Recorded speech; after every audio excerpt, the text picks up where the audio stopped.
Hurricane Harvey left Houston in a state of emergency. It hit them hard and it hit them fast. Massive amounts of rainfall broke records and poured into the city and into Houston area neighborhoods. Millions of residents fled their homes. Thousands had to be rescued. Search and rescue crews from nearby states deployed to the area to help, including Cherokee Nation Marshals from Tahlequah, Oklahoma. I brought 10 guys with me, 2 boats, 2 UTVs, 4 four-wheelers. The first 3 days we were doing evacuations and water rescues. We had 1,000 evacuations throughout this last week, 200 water rescues, which are actually people in water that would probably have perished had we and everybody else not got to them. Say hello. And they got to help Cherokee Nation citizens Laramie George and her 5-month-old son Jasper. We just kept watching the news, and the bayou level was rising, and my sister kept warning me, and so we made that choice to go ahead and leave before the flood started.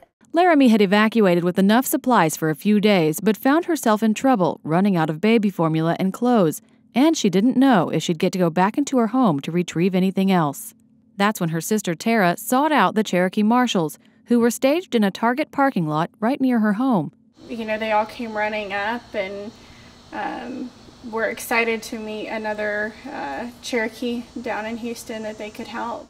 I got the approval to mobilize our team the next morning and go to her house and get the things that she needed to care for her baby.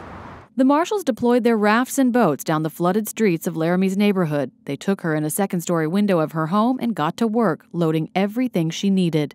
I guess we had probably 4 guys go in with us, and they were helping pack stuff, and then they would carry it out the window to 2 guys on the roof. Then 2 guys on the roof would hand it down to 2 guys in the boat. Those guys would drive it to the other boat, and then they would come back and pick up another load. It was just a chain of people helping. One of the guys actually offered to wade through the water downstairs to get my grandmother's juice glass set that she had given us. That is the only thing I have for my grandmother. So for him to offer to wade through that water to get that meant the world to me. In a matter of hours, Laramie had retrieved everything she needed to start again somewhere else. You know, just the level of training and technical ability to do what they did, it was a world-class operation. Like one lady, when we pulled up, said, "You brought the Marines with you." As the days pass by, flooding continues in Houston, and in Laramie's neighborhood, the water is expected to remain for at least 2 weeks. Many of her neighbors are still making trips, using any means necessary to retrieve their belongings.